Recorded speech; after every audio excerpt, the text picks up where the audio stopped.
Laisa 'alaika hudahum walakinnallaha yahdi man yasha. Laisa 'alaika, bukan atasmu, bukan tugasmu memberi petunjuk mereka, akan tetapi Allah yang memberi petunjuk mereka. Ini menunjukkan hidayah bukan dari kita, bukan dari Nabi. Laisa 'alaika, bukan atasmu wahai Muhammad, hudahum, memberi hidayah kepada mereka. Nabi Muhammad tidak bisa memberi hidayah. Nabi Muhammad tidak bisa memberi hidayah dan bukan tugasnya memberi hidayah. Walakinnallaha yahdi man yasha, tetapi Allah memberi petunjuk siapa saja yang Allah kehendaki. Wa ma tunfiqu min khairin fali anfusikum, dan apa yang engkau infakkan berupa kebaikan maka kembali kepada dirimu sendiri. Ayat ini turun berkaitan dengan kondisi orang-orang saat itu, yang dulu awalnya Nabi itu ada orang yang bertanya kepada beliau tentang berinfak kepada orang musyrik. Orang beriman ini mengatakan dia enggan kalau harus berinfak kepada orang musyrik, penyembah berhala. Maka Nabi pun mengamini, menyetujui, ya sudah, tidak usah infak sama orang musyrik. Jadi orang-orang, ada sejumlah sahabat yang merasa tidak rela kalau hartanya diinfakkan untuk menolong orang beda keyakinan. Ketika ini disampaikan kepada Nabi, Nabi setuju. Ketika itu kemudian Allah turunkan ayat, bukan tugasmu wahai Muhammad memberi hidayah kepada mereka, tetapi Allah lah yang memberi hidayah kepada mereka. Dan apa yang kamu infakkan berupa kebaikan kembali kepada dirimu sendiri.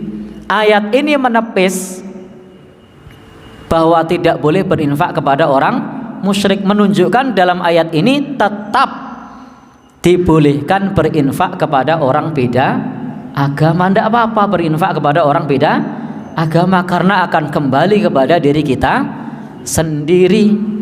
Wa ma tunfiquna illa batigha'a wajhillah, dan apa yang kalian infakkan melainkan mencari ridho Allah Subhanahu wa taala.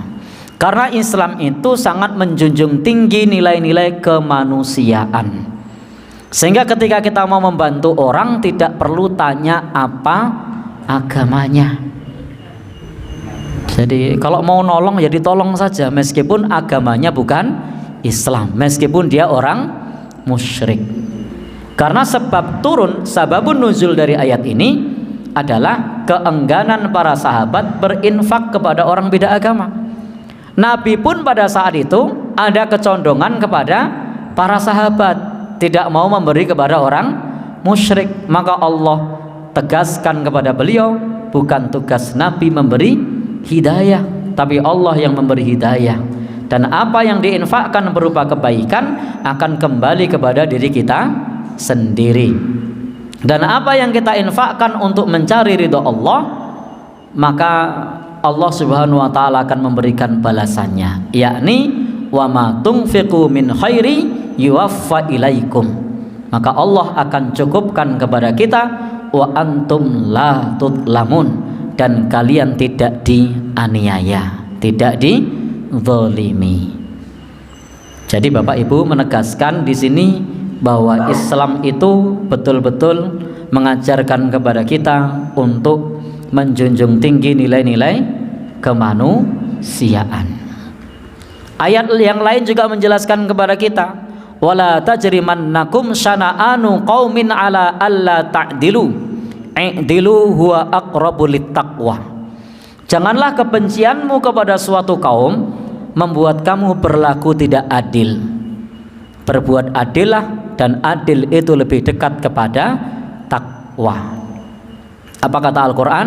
Jangan sampai kebencianmu kepada suatu kaum membuat kamu berlaku tidak adil. Berbuat adillah, dan adil itu lebih dekat kepada takwa. Kadang orang kalau sudah modal benci itu susah adil. Tapi Al-Quran anjurkan, meskipun kamu benci tetaplah berbuat adil. Dalam Al-Quran di sini di ayat yang kita bahas ini sababun nuzulnya juga begitu. Bagaimana para sahabat saat itu enggan memberi kepada orang beda agama, itu normal. Saya yakin bapak-bapak juga ibu-ibu juga di sini punya perasaan yang sama. Kok koyone piye ngono lho rasane kalau ngasih orang beda agama.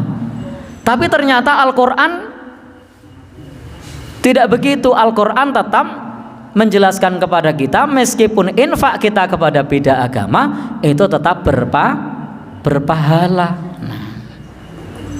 Karena perintahnya adalah yarhamuhu birahmatil ammah. Hendaknya kita untuk bisa menolong, mengasihi orang lain dengan kasih sayang yang bersifat umum.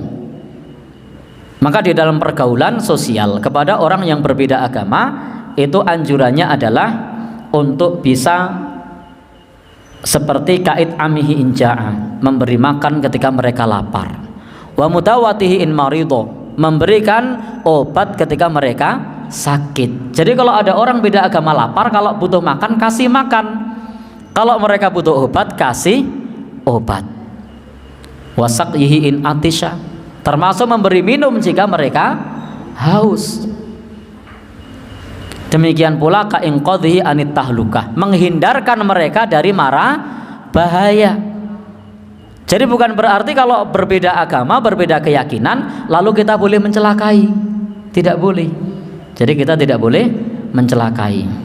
Ada orang duduk di bawah pohon kelapa dan kelapanya sudah kering.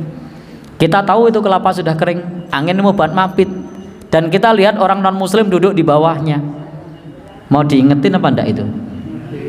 Ya, diinget ketok. Ben ketibanan kok ngono. Masya Allah. Maka sampaikan, Pak, di atas kelapa sudah pada kering.